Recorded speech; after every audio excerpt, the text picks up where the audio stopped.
Les matins de France Culture. Guillaume Erner. Une forte actualité économique entre questions relatives à l'inflation, à l'emploi, la sortie de crise. Bonjour Patrick Artus, vous êtes chef économiste de Natixis et alors vous publiez avec Marie-Paule Virard La dernière chance du capitalisme aux éditions Odile Jacob. C'est un titre étrange puisqu'on a l'impression que le capitalisme se porte finalement très bien. Ah ben non, le capitalisme ne se porte pas très bien. On connaît, alors on va pas revenir sur tous les défauts connus du capitalisme, hein, les inégalités, le partage du revenu en défaveur des salariés, etc., l'excès de délocalisation. Non, le vrai sujet, c'est que ce capitalisme-là, qui n'est plus libéral, hein, contrairement à ce qu'on dit le plus souvent, puisque une de ses composantes essentielles, c'est la constitution de monopoles, est devenu inefficace. On a de moins en moins de croissance, de moins en moins de progrès techniques, la productivité n'augmente plus, on crée surtout des mauvais emplois. Et donc, la vraie difficulté, enfin pour ce capitalisme, mais ce qui nous fait penser, avec Marie-Paule Virard, que ces jours sont comptés, la vraie difficulté, c'est que on pourrait sans doute accepter ces inconvénients si c'était quelque chose qui crée du dynamisme économique.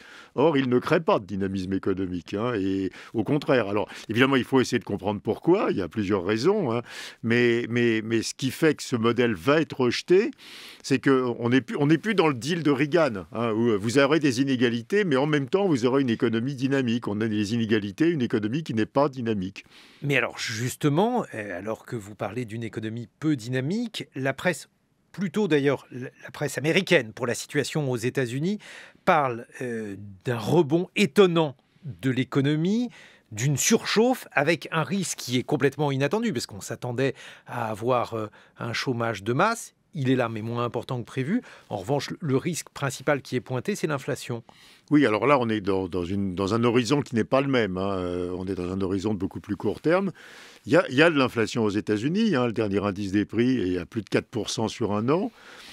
Et cette inflation, elle n'est absolument pas structurelle. C'est une inflation qui est complètement accidentelle et transitoire. Elle est due à quelque chose qui est assez particulier, qu'on n'avait pas bien vu venir. C'est qu'en sortie de crise de Covid, on a une énorme déformation de la demande au détriment des services et en faveur des biens. Ça fait 30 ans, hein, que partout dans les pays de l'OCDE, on consomme de moins en moins de biens et de plus en plus de services, ce qui paraît normal, en élévation du revenu, vieillissement, etc. Or là, tout d'un coup, on se met à consommer peu de services et énormément de biens. Et donc, il y a des raretés qui se sont créées à cause de cette déformation de la demande qui n'était pas du tout anticipée. Donc, c'est des raretés qu'on connaît, hein. C'est les matières premières, les métaux, les semi-conducteurs, le transport maritime, etc. Mais ça va se corriger. Si on ne consomme pas de services, c'est surtout qu'on ne peut pas consommer certains services. Donc, comme je ne vais pas au restaurant, je change mon ordinateur, quoi. Mais on voit que c'est pas une caractéristique durable des économies. Ça va se corriger en attendant. Et ça, c'est vrai, des États-Unis à la Drôme, il y a un certain nombre de produits qui sont de plus en plus chers. Le bois, par exemple. Oui, alors le bois, c'est aussi les États-Unis. C'est parce que, alors ça, c'est, en fait, on s'aperçoit que peut-être la conséquence la plus importante de cette crise, c'est le télétravail. Hein, peut-être que c'est ça, finalement, le choc majeur, parce que ça va vraiment changer l'organisation des entreprises. Ça peut fabriquer une grande vague de délocalisation, hein, des jeunes qualifiés, parce qu'ils vont aller peut-être beaucoup dans des pays où le logement est bon marché, par exemple, hein. Et puis, ça, aux États-Unis, et ça c'est très très bien observé aujourd'hui, ça conduit à ce que beaucoup de salariés quittent les grandes agglomérations et s'installent dans des petites villes, quoi. Et donc, ils construisent des maisons en bois. Et donc, il y a une explosion de la demande de bois de construction. Mais à nouveau, une fois que vous avez quitté votre appartement à New York et construit votre maison en bois en haut de Upstate New York, comme on dit, et acheté un ordinateur et une chaise de bureau, c'est fait et vous allez recommencer à consommer des services, hein. Donc, on voit que ce choc-là, c'est pas très intéressant. Enfin, je veux dire, les marchés financiers s'excitent énormément sur cette question de l'inflation. Mais ce qui est intéressant, c'est qu'est-ce qui fait que depuis 25 ans, il n'y a plus d'inflation structurellement? Et est-ce que ces choses structurelles qui font qu'il n'y a plus d'inflation depuis 25 ans ont changé pendant cette crise? Et la réponse est non. Attendez, avant de continuer sur le risque inflationniste, car il y en a d'autres, autres que les matières premières. Quand même, est-ce que ça signifie pas, Patrick Artus, qu'il y a tout simplement une demande mondiale qui explose, par exemple pour le prix des containers et du transport marchand? Est-ce que... Oui. Non, mais Guillaume, c'est le même argument. On a acheté énormément d'électronique et de biens d'équipement ménager. Et donc, on a fait exploser le trafic depuis la Chine. C'est le trafic transpacifique en containers, c'est le trafic de containers entre la Chine et l'Europe, dont une partie maintenant passe en train. Mais à nouveau, ça fait partie de cette même chose transitoire. Une fois que vous avez changé votre télé, votre ordinateur et votre mobilier, vous allez tranquillement recommencer à aller au restaurant, à voyager et aller au cinéma. Parce qu'il faut quand même voir que le PIB du monde, la production du monde aujourd'hui, elle est toujours plus basse qu'avant la crise. Donc on dit on a une reprise. Oui, on a une reprise, mais on a quand même moins de production qu'avant la crise. Donc il ne peut pas y avoir de problème normalement. Il y a un problème parce qu'on s'est mis à consommer massivement un certain nombre de produits qui ont comme composante particulière, en général, d'incorporer des semi-conducteurs, par exemple. Et donc on crée une rareté. Mais c'est une rareté qui, à nouveau, ce n'est pas un phénomène structurel de l'économie. Allez, l'autre phénomène inflationniste, c'est celui de la reprise à la fois des salaires et de l'embauche aux États-Unis, avec des professions qui sont tout simplement dans l'incapacité donc de remplir les offres d'emploi. On le voit aussi en France. Alors je ne sais pas si vous avez des chiffres, Patrick Artus, mais par exemple sur la restauration, on dit que ce sont des secteurs qui ont du mal à embaucher. La conséquence naturelle pourrait être une augmentation des salaires. Oui, alors ça, il faut aussi faire la part entre l'anecdotique et le macroéconomique. Alors, on a tous vu aux États-Unis les annonces chez Amazon, chez Walmart, chez McDonald's. Quand vous regardez le salaire horaire... Les annonces, juste pour expliquer aux auditeurs, par exemple... on a dit que les salaires minima allaient augmenter, alors dans certains cas jusqu'à $15. Ça, c'est pas anecdotique. Oui, mais alors quand vous regardez le salaire horaire moyen de l'ensemble des Américains, il a augmenté de 0,7% sur un an. Donc en fait, à nouveau, c'est anecdotique. C'est-à-dire que au niveau macroéconomique, on trouve le mécanisme macroéconomique qu'on attend.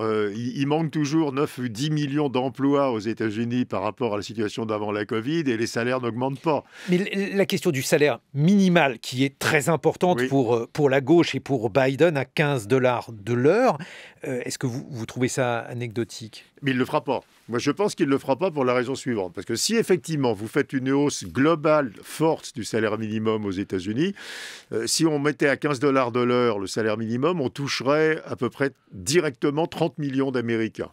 Dont le salaire monterait. Et après, vous avez des effets de répercussion, comme on le voit partout. Et là, vous auriez de l'inflation. Simplement, si vous avez de l'inflation, les taux d'intérêt vont augmenter. Et si les taux d'intérêt augmentent, Biden ne peut plus faire son programme de déficit public. Donc, je pense qu'on ne peut pas tout avoir. C'est-à-dire, soit vous soutenez l'économie par un très gros déficit public, avec des dépenses d'investissement, des dépenses de protection sociale, etc. Et pour ça, il faut un environnement de taux d'intérêt très bas.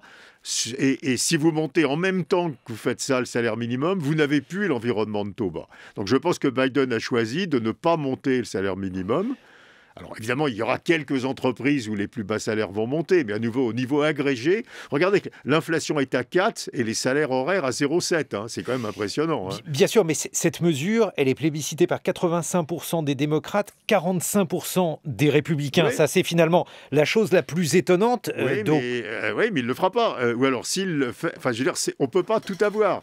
Vous ne pouvez pas émettre une énorme dette publique, parce que la Réserve fédérale, l'année prochaine, va arrêter d'acheter les émissions du Trésor. Donc, il faudra vraiment placer la dette publique émise.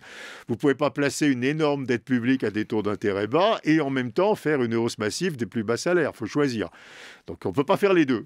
Mais pour autant, je continue à vous embêter avec ça, Patrick Artus. Pour autant, on pourrait imaginer que cette pandémie ayant vraiment révélé de manière éclatante les inégalités, notamment les inégalités aux États-Unis, la politique de Biden tend à les corriger. L'une des manières de les corriger, c'est d'augmenter le salaire minimal. Oui, mais je pense qu'il a fait le choix de réduire les inégalités en mettant en place une protection sociale décente. Donc, augmentation des dépenses de santé, augmentation des dépenses d'éducation, avec la gratuité des jardins d'enfants, des maternelles, etc. Augmentation d'un certain nombre de dépenses sur l'indemnisation du chômage. Enfin, voilà.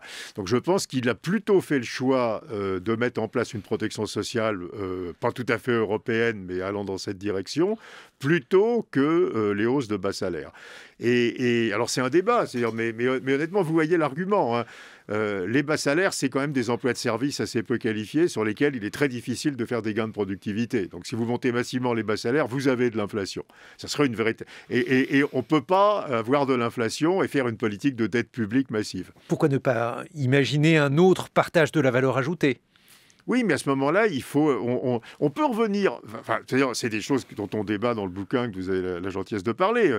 On peut revenir à l'économie des années 70. C'est-à-dire ? C'est-à-dire une économie où il y a un conflit pour le partage des revenus. Parce que l'inflation, on le sait. Enfin, je veux dire, quand j'étais jeune économiste, on baignait là-dedans. C'était les thèses marxistes sur l'inflation. C'est un conflit de partage des revenus. Alors, il faut expliquer aux auditeurs. Ça veut dire quoi ? Ça veut dire qu'on a du revenu à se partager. Il y a une partie qui va aux capitalistes et une partie qui va aux salariés. Si y a un conflit, c'est-à-dire que les salariés en veulent plus et les capitalistes ne veulent pas lâcher, les salaires montent et en réaction, les entreprises montent les prix. Et comme les salaires sont indexés sur les prix, les salaires montent. Et donc, les travailleurs ne gagnent rien au final. Et c'est ce qui se passait dans les années 70 avec l'inflation à 2 chiffres, qui était un conflit de répartition, comme on dit, avec en plus une forte indexation des salaires au prix. Alors, ce monde-là a disparu parce qu'on a d'abord complètement désindexé les salaires des prix. Donc, même quand il y a de l'inflation, les salaires ne réagissent pas. Et puis, parce qu'on a complètement tué le pouvoir de négociation des salariés. Donc, on n'est plus du tout... Aujourd'hui, il n'y a plus du tout de conflit de répartition. Donc, on pourrait imaginer de revenir dans un monde de conflit de répartition. Simplement, la difficulté, c'est que dans un monde de conflit de répartition, on n'a pas le droit d'avoir de dette parce que les taux d'intérêt sont élevés. Or, nous, on a fait le choix de la dette. Donc, on ne peut plus payer le luxe du monde de conflit de répartition. Ou alors, ça va être très compliqué. Qu'est-ce qui se passe en France pendant ce temps-là, Patrick Artus ? Est-ce que, finalement, la situation est aussi grave que ce que l'on pouvait redouter auparavant ? Vous voulez dire aujourd'hui, conjoncture ? Je crois pas. Je crois pas. Je pense que tous les travaux que nous faisons, enfin je dis nous, c'est collectivement, l'ensemble de mes confrères, ont l'air de montrer que le problème est concentré dans les PME des secteurs qu'on connaît tous et qui ont été fermés par la pandémie. Donc en fait, on a 92 ou 13% de l'économie qui va bien et qui va même mieux que ce qu'on anticipait. Ce qui est quand même étonnant, il faut insister là-dessus, parce qu'on avait vraiment peur On avait peur de quelque chose de la bien fin pire du monde, que ça, mais on a vraiment, aujourd'hui, les derniers chiffres qu'on a sont étonnants. Enfin, les chiffres sont compatibles avec une croissance très forte, je veux dire.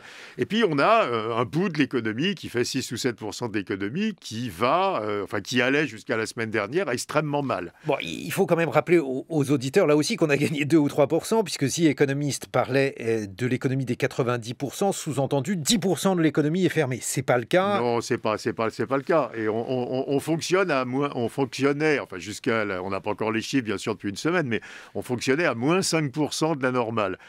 Mais le reste est extrêmement dynamique. Et cette dynamique, d'ailleurs, elle part aussi du commerce mondial, puisqu'on a une croissance extrêmement rapide du commerce mondial, plus de 9% sur un an. Et un pays comme la France ou l'Europe, globalement, qui est très ouverte, en profite énormément. Donc l'industrie va très bien, et l'industrie, ça diffuse énormément dans les services. Donc en fait, on a une économie totalement bipolaire, Je dirais, il y a un petit bout qui va très très mal, et un gros bout qui va beaucoup mieux que ce qu'on craignait. Alors même que la pandémie, si mes informations sont bonnes, Patrick Artus, n'est pas terminée. Non, elle n'est pas terminée, mais d'abord, les entreprises ont appris à vivre avec. Et puis, on a une reprise simultanée en Asie et aux États-Unis. À nouveau, le commerce mondial, c'est plus 9% sur un an en volume. Donc, c'est quelque chose qui est extrêmement violent. Donc, non, on est plutôt dans une situation où on voit que on a un problème très concentré. C'est la même chose pour les salariés. Il y a un petit nombre de salariés, c'est au-delà des salariés, s'il y a des indépendants, etc., qui sont en grande difficulté, et une majorité qui a au contraire gagné du revenu pendant cette crise. Et alors justement, est-ce que finalement les différentes mesures de relance, de soutien à l'économie, il y a d'autres mesures qui sont annoncées aujourd'hui dans les Échos, est-ce que ces mesures finalement, elles ne favorisent pas aussi cette relance ?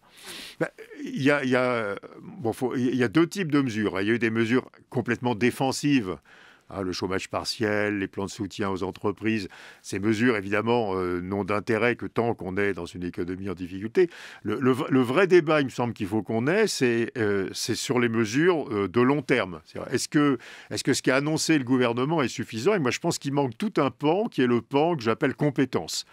C'est-à-dire ce qui correspond à l'éducation au sens très large, les requalifications, la formation.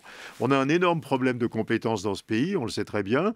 Dans le premier plan de relance, on s'occupe de transition énergétique, on s'occupe de réindustrialisation, on s'occupe de santé, on baisse des impôts d'entreprise. Il y a très très peu sur les compétences. Donc je pense qu'il faut un plan compétences. Au sens très large, c'est l'apprentissage, l'alternance, l'université, et ça va jusqu'à la maternelle, où on sait que l'échec scolaire commence dans les toutes petites classes de la maternelle. Donc c'est ça qui manque, et on n'a pas besoin aujourd'hui de faire un grand plan de stimulation des revenus. Enfin, il y a 200 milliards d'épargne accumulée. La CFDT propose, c'est à la une des Échos, des contrats de 6 mois pour l'embauche dans les très petites entreprises.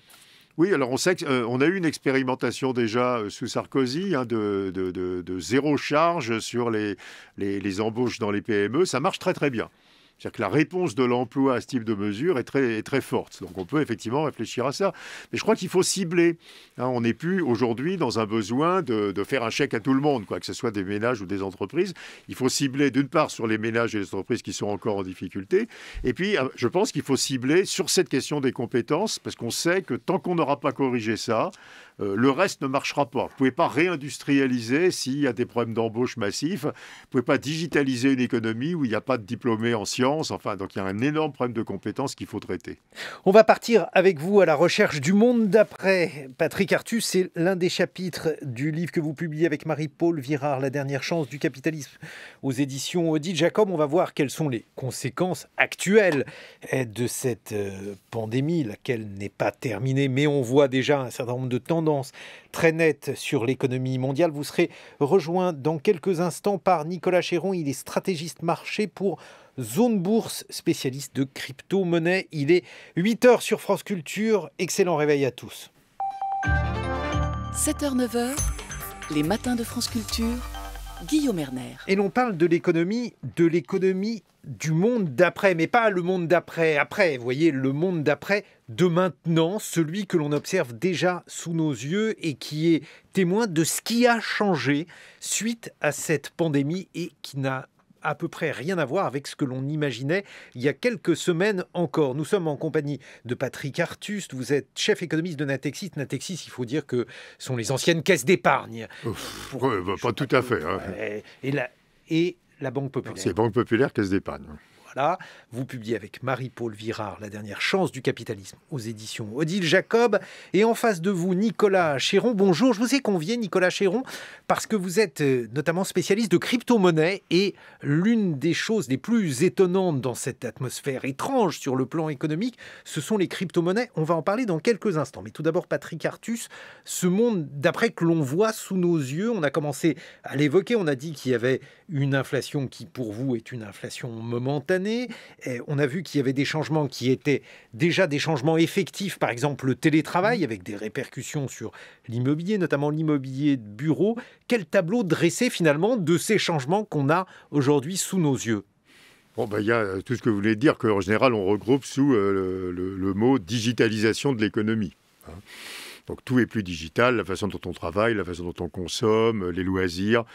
Alors après, il y a un débat entre économistes pour savoir si une économie digitale, c'est une économie avec plus de croissance, de meilleurs emplois ou pas.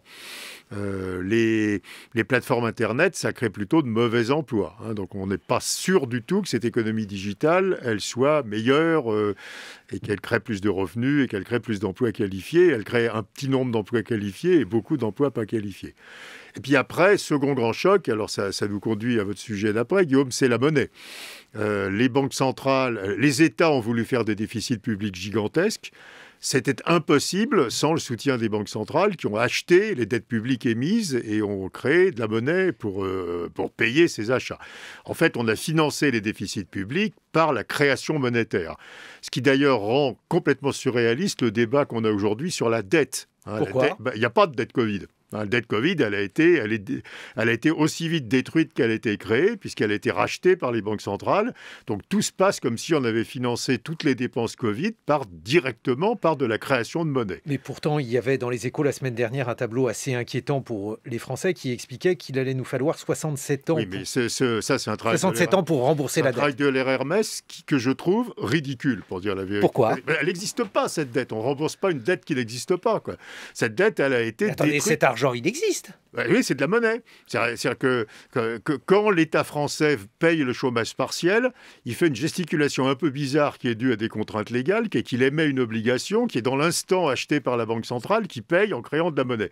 Donc on aurait pu s'éviter la gesticulation et créer de la monnaie pour payer le chômage partiel. On n'a pas le droit de faire ça, parce que ça s'appelle le financement monétaire du déficit public, mais on a le droit d'acheter l'obligation 3 jours après qu'elle ait été émise. Donc il n'y a pas de dette Covid, donc il n'y a pas besoin de monter les impôts, donc il n'y aura pas à rembourser la dette Covid, et tous ces calculs n'ont aucun intérêt. Alors pourquoi on ne fait pas ça en permanence ? Pourquoi dans ce cas-là ? On fait pas ça en permanence parce que peut-être il y a quelques inconvénients au fait de créer une montagne de monnaie. Lesquels ? C'est ça le vrai sujet. Il y a 100 ans, quand on crée de la monnaie, on avait de l'inflation. Donc c'est notre débat d'il y a une demi-heure. Aujourd'hui, il n'y en a plus, parce que la monnaie n'a plus cette nature-là. Dans les années 20 en Allemagne, quand on monétise les dettes publiques, on fait la même chose qu'aujourd'hui, les Allemands prennent la monnaie et vont acheter à manger. Donc on fait de l'hyperinflation qui part des produits agricoles. Aujourd'hui, quand on crée de la monnaie, cette monnaie, elle sert de placement. Donc aujourd'hui, d'ailleurs, on voit que l'usage qui est fait de la monnaie créée par les banques centrales, c'est 1, acheter des biens immobiliers, et 2, investir, épargner, acheter des actions. Donc le lien aujourd'hui, il est entre la monnaie et les prix des actifs, c'est-à-dire les actions, les crypto-monnaies, l'immobilier, etc. Alors justement, c'est de cela dont il va être question maintenant, puisque parmi les conséquences extrêmement étranges de cette période, il y a donc l'inflation des actifs, c'est-à-dire que l'immobilier encore pour une bonne partie, les actions et plus spécifiquement encore, ce qu'on appelle les crypto-monnaies ont vu leur prix s'apprécier, les crypto-monnaies ont vu leur cours diminuer il y a quelques jours, mais au global, c'est une augmentation significative. Vous en êtes spécialiste, Nicolas Chéron. Peut-être tout d'abord une définition. Qu'est-ce qu'une crypto-monnaie ? Alors, permettez-moi une petite précision. Je suis effectivement analyste de marché, spécialisé sur le marché action depuis près de 15 ans. Et si vous voulez, avec l'avènement de cette nouvelle classe d'actifs aujourd'hui qui pèse plusieurs centaines de milliards, eh bien, voilà, on a énormément de clients qui veulent se mettre sur les crypto-monnaies, qui veulent apprendre quelles que sont les crypto-monnaies. Aujourd'hui, il y a beaucoup de définitions. Certains vont dire que ce sont effectivement des monnaies. D'autres vont dire que ce sont des réserves de valeur. Ce sont des actifs numériques. Donc, pour le coup, on ne va pas avoir de billets de banque ou de pièces en face. On va avoir des lignes de code. Et ces crypto-monnaies, aujourd'hui, c'est une nouvelle classe d'actifs qui a un peu moins de 10 ans. Le Bitcoin, la principale crypto-monnaie, est née en 2008-2009. Et donc, aujourd'hui, ça devient une classe d'actifs à part entière qui a intéressé énormément d'investisseurs justement en cette période Covid très particulière où les gens étaient enfermés chez eux et avaient envie d'investir. Alors les crypto-monnaies, effectivement, ce n'est pas seulement le Bitcoin. Le Bitcoin est aujourd'hui assez connu, mais en réalité, il y en a des quantités assez impressionnantes. C'est quand même étonnant de voir des gens acheter des crypto-monnaies, Nicolas Chéron, alors que celles-ci ne sont pas soutenues par des États. C'est même l'une de leurs premières définitions, ce sont des monnaies, mais il n'y a rien de régalien derrière, alors qu'on a l'habitude de dire que dans les périodes troublées, et la nôtre est singulièrement troublée, les gens vont plutôt vers des valeurs refuges, vers l'or, vers des choses solides. Alors qu'est-ce qui se passe ? Eh bien, peut-être qu'il y a eu une crainte de certains investisseurs par rapport au système financier dans son ensemble. C'est-à-dire qu'avec cette crise du Covid, on a vu les bourses mondiales s'effondrer, les économies connaître leur pire récession depuis la Deuxième Guerre mondiale. Et on a donc une partie des investisseurs, des jeunes notamment, qui se sont dit qu'ils devraient mettre leur argent sur d'autres classes d'actifs qui ne sont pas gérées par justement les gouvernements, les banques centrales, dans une optique de diversification et puis de sortir un peu du système en place dont on sait qu'aujourd'hui il est complètement administré par les banques centrales. C'est cela, en fait, qui est assez étrange dans ce phénomène, Nicolas Chéron, c'est qu'on a affaire à un drôle de mélange entre des gens qui sont détenteurs donc d'une culture qui va de la culture geek, de la culture informatique à une culture d'investisseurs traditionnels, un drôle de mélange avec à la fois des gens qui refusent le système tel qu'il est, et puis d'autres qui sont complètement insérés dans ce système. C'est un mélange complètement inédit, expliquez-nous. Oui, c'est vrai qu'on va du geek à l'ultra spéculateur, c'est vraiment très particulier. Alors, on a connu des vagues sur les cryptos, vous avez eu une vague... Donc sur les crypto-monnaies. Sur les crypto-monnaies, vous avez des vagues d'adoption massive, 2013, 2015, 2017, et puis plus récemment en 2020, des vagues où vous avez toute une nouvelle partie de la population qui va s'intéresser à la classe d'actifs, qui va rentrer dedans et qui va la faire gonfler. Alors c'est vrai qu'au début, c'est un mouvement qui avait été créé par Satoshi Nakamoto et c'est une liste de diffusion qui avait été envoyée aux cyberpunks. Donc vous voyez, on parle un peu de gens qui étaient hors du système et qui voulaient se battre pour mettre en place la cryptographie et pour protéger la vie privée. Ça, c'est vraiment le fondement même. Donc au début, on parle de geeks, d'informaticiens. Après, je pense qu'il y a une porosité intéressante entre les informaticiens et la communauté des joueurs en ligne, les fameux gamers.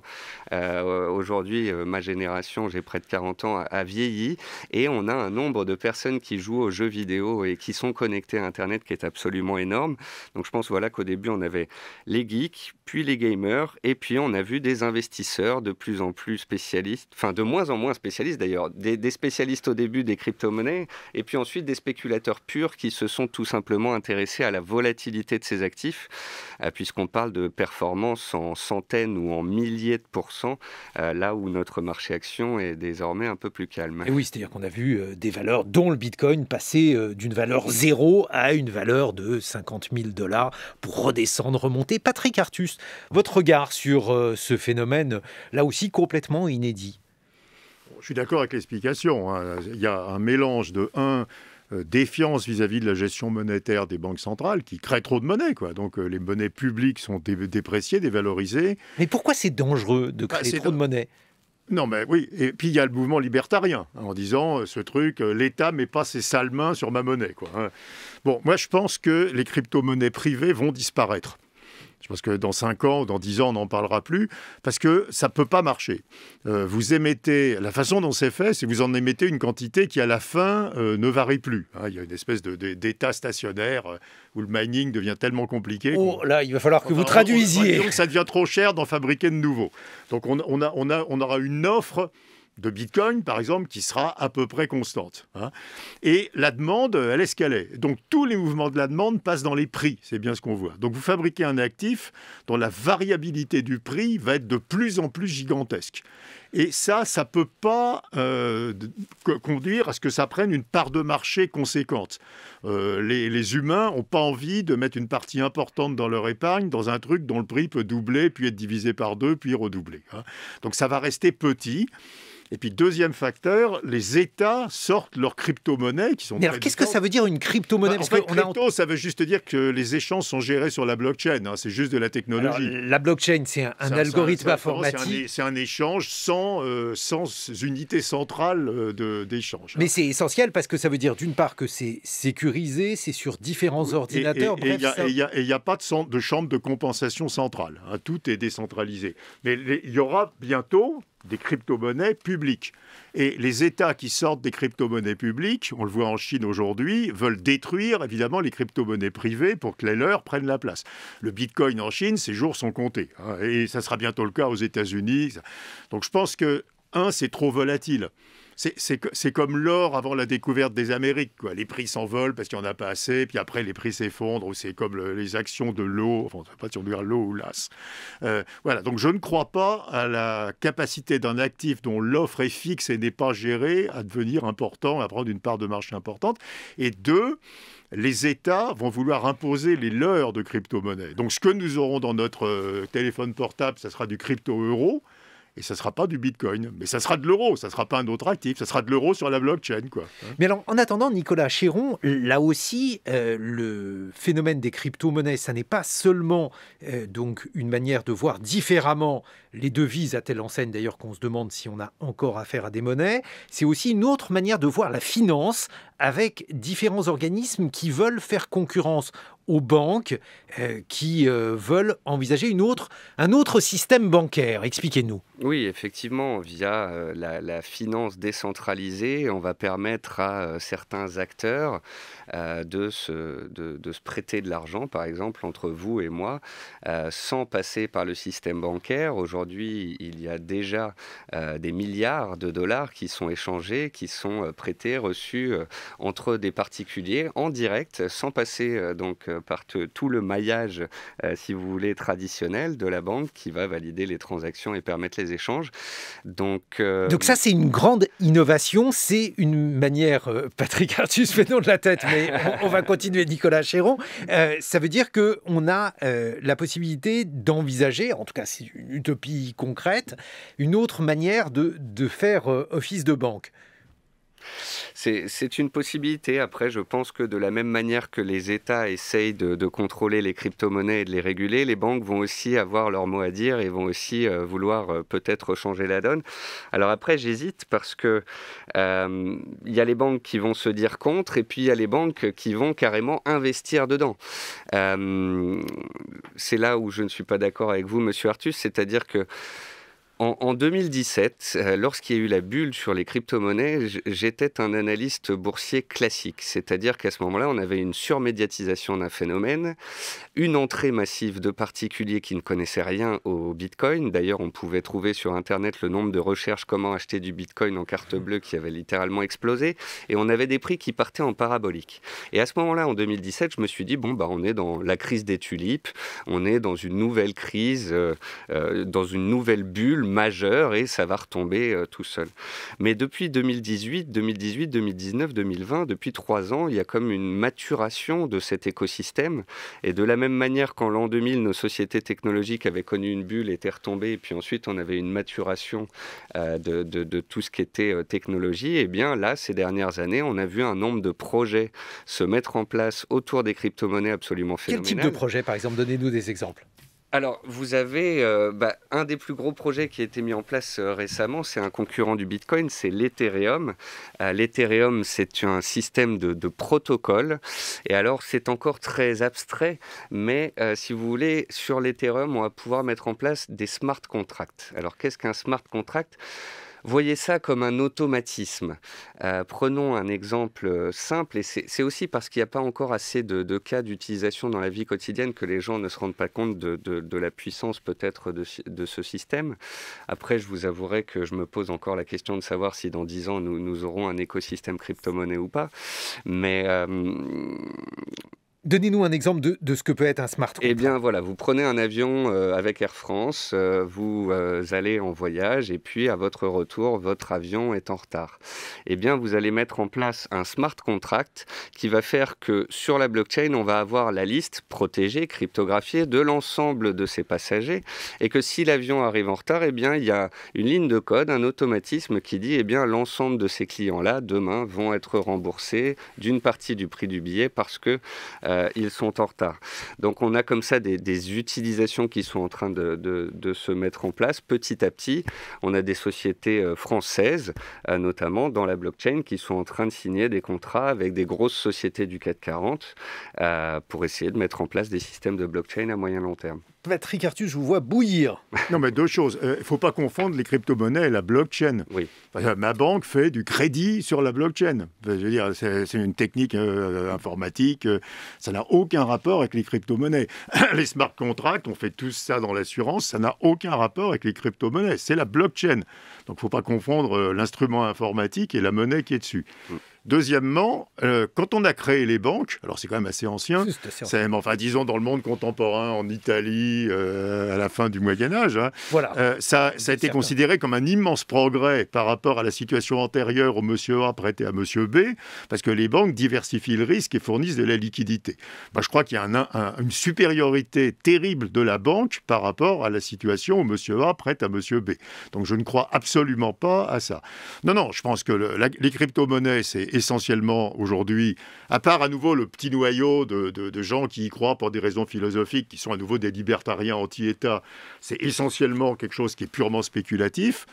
Et comme c'est un actif qui n'a aucun intérêt, puisqu'il ne verse aucun revenu et qui ne finance pas l'économie, c'est quelque chose qui disparaîtra, quoi. Je veux dire, je ne vois pas qu'il puisse y avoir de futur à ça. À nouveau, la blockchain, c'est tout à fait autre chose, hein. C'est un instrument extrêmement puissant. Alors, la blockchain, ça peut permettre, par exemple, Nicolas Chéron, lorsqu'il est question de transparence dans l'économie, puisque ça, c'est quelque chose qui est aujourd'hui particulièrement important et qui est souligné par différents acteurs, il faut expliquer que la blockchain permet de tracer toute une série de choses, et donc dans un monde où la blockchain tracerait toutes les transactions, y compris des transactions minimes, les transactions de la vie quotidienne, il y aurait une surveillance, ça c'est le mauvais côté, et une transparence, donc une impossibilité, par exemple, d'avoir affaire à des mécanismes de corruption ou ce genre de choses. Il n'y a aucune inviolabilité de la blockchain, puisqu'elle est validée par le système de la blockchain qui est, lui,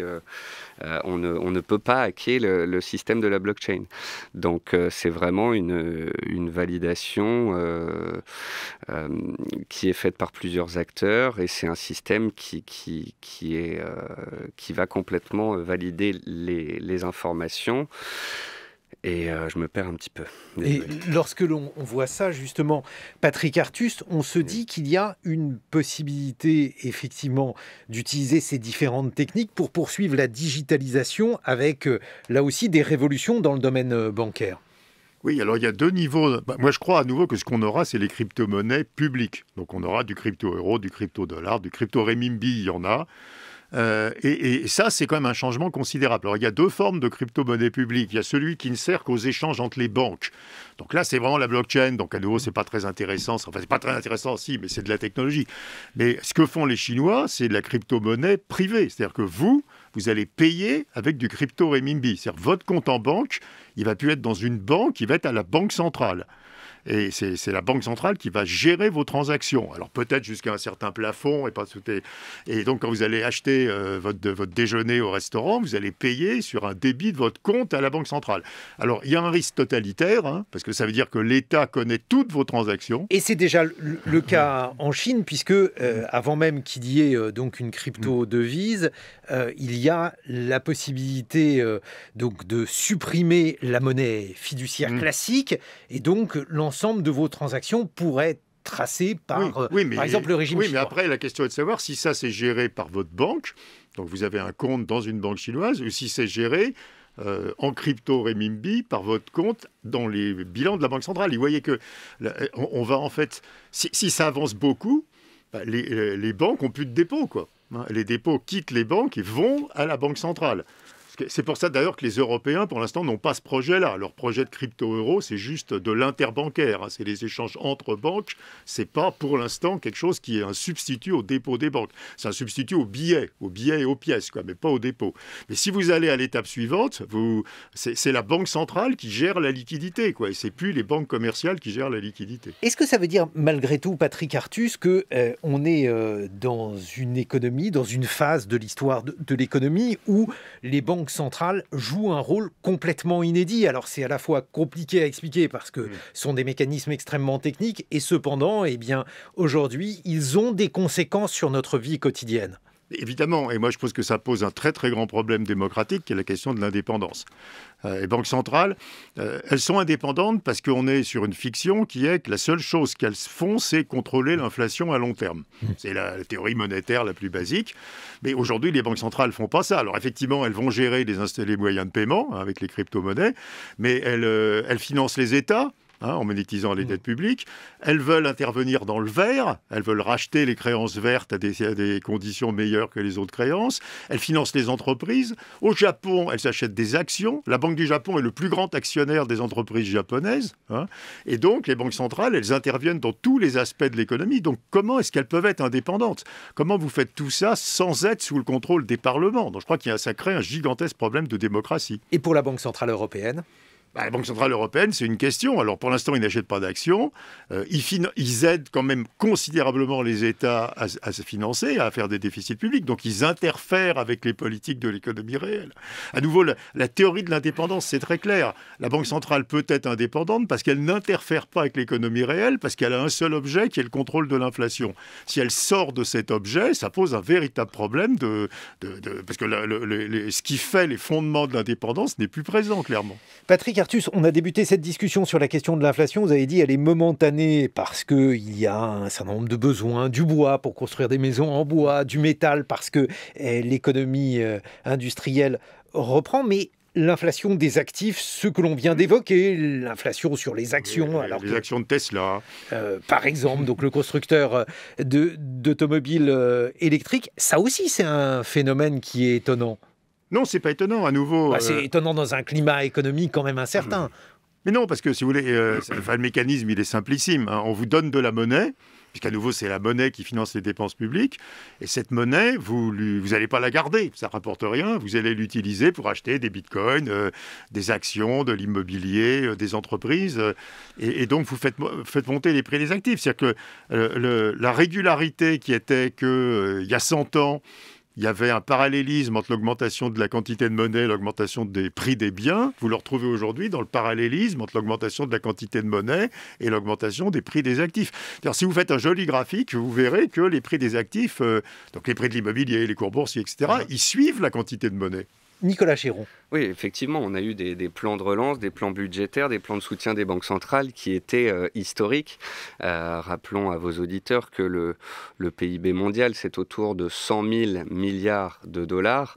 Si on met tous les plans les uns avec les autres, on est à plus de 10 000 milliards de dollars déversés sur l'économie et les marchés financiers. Pour se faire une petite idée, en 2008, lorsqu'on connaît la crise des subprimes, une des crises les plus importantes de ces 50 dernières années, on va injecter pour sauver les banques 2000 milliards de dollars. En l'espace de moins d'un an, c'est 5 fois plus que l'on met en place. Donc on est dans des proportions historiques, jamais vues. Ça crée de l'ultra-liquidité qui crée effectivement l'inflation des actifs dont vous parlez, et puis par ruissellement qui fait monter d'autres classes d'actifs comme les cryptos. Un mot de conclusion, Patrick Artus. Donc, La dernière chance du capitalisme, votre livre que vous publiez avec Marie-Paule Virard aux éditions Odile Jacob. Là, c'est à plus long terme, mais avec évidemment une conséquence de ce qui est en train de se passer actuellement. Oui, parce que je pense que le capitalisme, d'abord, on l'a dit tout à l'heure, est assez peu efficace du point de vue du dynamisme de l'économie, enfin ce capitalisme-là. Et puis, il a ce qu'on appelle des béquilles. Et la dernière béquille, c'est cette gigantesque création monétaire. Parce que les chiffres que vous citez, c'est de la monnaie, quoi, je veux dire. Il faut comprendre que ces déficits publics, ils sont financés par la création de monnaie. Et ça finira mal. C'est-à-dire que soit vous continuez à augmenter la quantité de monnaie, les prix des actifs vont devenir délirants et on aura une énorme crise financière genre Tulip ou l'eau. Tulip, c'est l'épisode des bulbes de Tulip. Voilà. L'épisode des bulbes de Tulip où on spéculait sur les bulbes de Tulip au XVIIe. Oui. Et soit on sort de cette politique à un certain moment, et là on a un problème avec les dettes, parce que les dettes ne sont portables que si les taux d'intérêt sont très bas. On en parlait tout à l'heure au sujet de Biden. Et donc, de toute façon, on ne peut pas faire l'économie d'une crise. C'est soit une crise de bulle, soit une crise de la dette. Et donc, cette crise va forcer à changer de capitalisme. Et donc, quand je sais pas, dans 3 semaines et 2 heures. Non, mais c'est 2023, le moment où les banques centrales vont devoir quitter cette politique, quoi. Et là, il va bien falloir faire autre chose. Merci Nicolas Chéron de nous avoir exposé les principes de la crypto-monnaie. Patrick Artus, vous publiez avec Marie-Paule Virard La dernière chance du capitalisme, et c'est aux éditions Odile Jacob.